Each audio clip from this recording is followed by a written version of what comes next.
You know how we always talk about falling in love? Like it's something that just happens to us, an accident, like tripping on the sidewalk. But what if love isn't a fall at all? What if it's more like a huge, complicated landscape that we get to explore? Well, that's exactly what we're going to dig into today. All right, so to get our bearings in this vast territory, we're going to need a map. Here's the plan. First, we'll look at the many different masks that love wears. Then we'll get into the deep biology, our ancient blueprint for love. After that, we'll see how just being familiar with someone shapes who we love, unpack that crazy fever of desire, and wrap up by exploring a totally different kind of love.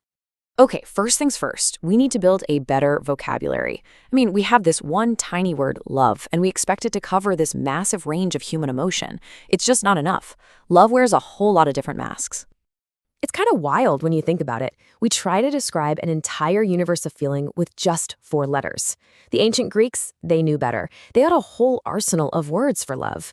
And modern psychology has kind of picked up that ball and run with it, giving us an even clearer way to see what we're actually feeling. So check this out. We can break love down into these 6 basic styles or strategies. You've got eros, that's the fiery, passionate, all-in kind of love. Then there's ludus, which is more of a playful, fun and games approach. Storge is that super comfortable, best friends kind of love. Agape is the totally selfless, giving love. Mania is that obsessive, I can't breathe without you feeling. And finally, pragma, which is the practical, does this partnership make sense on paper style? Now, most of us are a blend, but it's fascinating to see which one you lean into, right? Okay, so those styles tell us a lot about how we love, but they don't really explain why. Why are we so driven to do this in the first place? For that answer, we've got to look under the hood, way down into our biology. Turns out our brains are basically running a 3-part software package that's been perfected over millions of years for one reason: to keep our species going. It starts with lust. That's the initial craving. It casts a really wide net. Then romantic love kicks in and bam, your focus narrows down to one single person. And finally, there's attachment, which is the system that creates that calm, long-term bond you need to actually stick together. And get this isn't some newfangled idea from movies and pop songs. This is deep in our DNA. When anthropologists looked at 166 different cultures all over the world, they found evidence of romantic love in almost 90% of them. It doesn't matter where you are. People get crushes, they write poems, they feel that same obsessive pull toward one special person. It's basically a human universal. Now, this next part is so important. If you've ever been in a relationship where those initial fireworks start to fade, listen up. That shift from the crazy highs of romance to the quiet comfort of attachment, that is not a bug. That's a feature. The system is working exactly like it's supposed to. It's an evolutionary masterpiece, not a relationship failure. So, we're clearly hardwired for love. But how do our brains pick who to focus all that energy on? Out of billions of people, how do we land on one? Well, biology gives us some really big clues, and you might be surprised to find out that the answer is usually right under our noses. Get a load of this. A study back in the 1950s found that more than half the couples getting married lived within about a mile of each other. They were literally marrying the person down the street. And you know what? Even today, with all our dating apps that promise us a world of choice, we still mostly end up with people who are close by. Our hearts might want to wander, but our feet usually don't. I know what you might be thinking. That sounds kind of boring, right? Super unromantic. It makes love sound less like destiny and more like logistics. But it opens up this really interesting question about how much of a role simple, everyday proximity plays in the biggest decision of our lives. And the pull toward the familiar goes so much deeper than just your zip code. We are unconsciously, powerfully drawn to people who mirror us. People with similar backgrounds, similar education, similar values. Even, and this is wild, similar physical traits, right down to the width of our noses. It's not that we're vain, it's an evolutionary shortcut.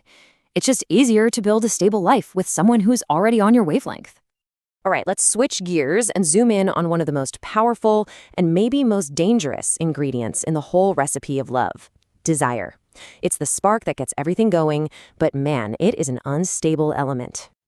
We have to be really clear here. Lust and what we call lovesickness are 2 totally different things. Lust is like a general hunger. A lot of things could satisfy it. But lovesickness, oh, that's a precise, laser-focused craving for one specific person and nobody else will do.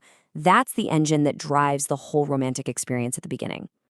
And people have been trying to wrap their heads around this feeling forever. The ancient Roman philosopher Seneca just came right out and called it friendship gone mad. I mean, that pretty much nails it, right? He wasn't the only one. Fast forward a couple thousand years, and you've got Sigmund Freud basically saying the same thing. He called it the psychosis of normal people. It's this temporary state where all your logic, all your reason, it just goes right out the window. So what's the bottom line here? That intense, all-consuming desire is a biological switch. Its job is to grab your attention and kickstart a connection. But you cannot build a house on it. It's powerful, for sure, but it's the rocket fuel for the launch, not the place you're trying to land. Okay, everything we've talked about so far is about pairing up, bonding, attaching, which often comes with this feeling of ownership, of possession. But is that the only game in town? What if there's a way to love that has nothing to do with possessing someone? So let's ask a pretty radical question. Do we have to claim someone to love them? Does love have to be exclusive for it to be real? This is where the idea of celibate love offers a really different angle. Think about it. What happens when you just completely remove that filter of sexual evaluation from your interactions? You start seeing people not as potential partners or competition or anything like that, but just as people, as human beings. It's a massive shift. And here's the core difference. Romantic love, by its nature, often narrows our world. We focus on acquiring and holding on to one person. But this other kind of love, it's expansive. It's not a competition. Loving one person more doesn't mean you have less to give someone else. It's all about supporting and uplifting people with no strings attached. So, after this whole journey across the landscape of love, where does that leave us? Well, it shows us there's no single correct map. There are many paths. And maybe the biggest takeaway is this. What could we all learn if we focus less on trying to encircle the people we love and more on simply standing alongside them?